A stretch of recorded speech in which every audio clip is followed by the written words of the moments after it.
Samantala, ilang deboto sa Quiapo Church na ngailangan ng medikal na atensyon. Manila Police District kinumpirma na isang mamamahayag ang nasawi habang nagko-cover. Si Paulo Salamatin para sa Sentro ng Balita, live.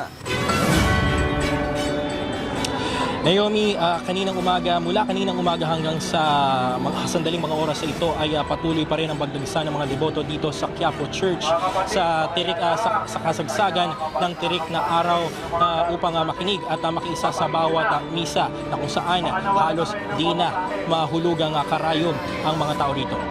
Tignan nyo rin yung katabi nyo, baka...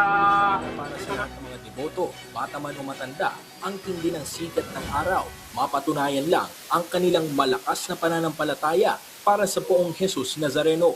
Ayon sa medical volunteer na si Jerome Valera, as of 12 p.m. ngayong hapon, hindi bababa sa 10 deboto ang nagpatingin na sa kanila at nangangailangan ng paunang lunas dito sa gilid ng Quiapo Church.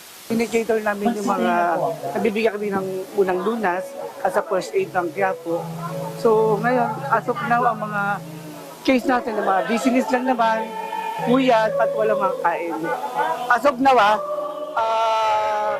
habang ang prosesyon, ang senior nagpaparada, so yung palang mga update na nakukuha namin, mga pasyente namin, mga kulang sa tulog, walang kain, at mga high blood, and yung mababa yung blood pressure.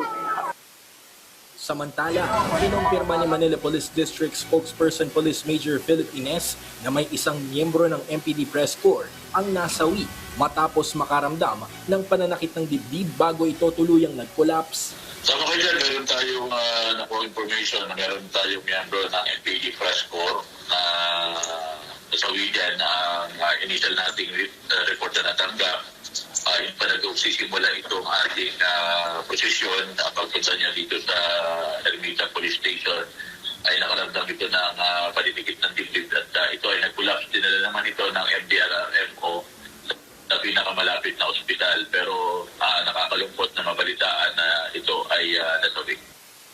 Maliban sa mga medical booth, nakakalat din sa buong lugar ang mga kapulisan at mga marshal upang masiguro ang kabuuang kaligtasan ng mga deboto ngayong traslasyon. Si Nanay Marilyn, naging panata na niya sa taunang traslasyon ang mamigay ng pagkain para sa mga deboto. Opo, bali naging panata na po namin na taon-taon magpapakain kami. Sabi nga po, share your blessing.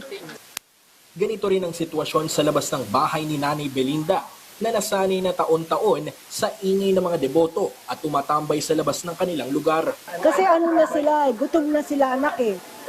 Sa paglalakad, sa prosesyon, pagod na sila. So yun lang abot namin makakaya, may abot sa kanila para pabatid gutom ba.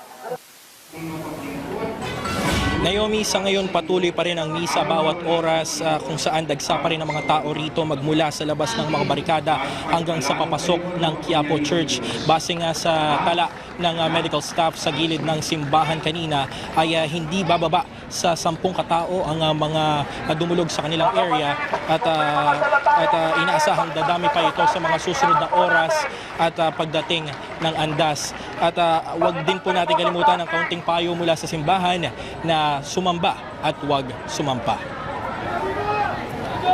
Maraming salamat, Paulo Salamati.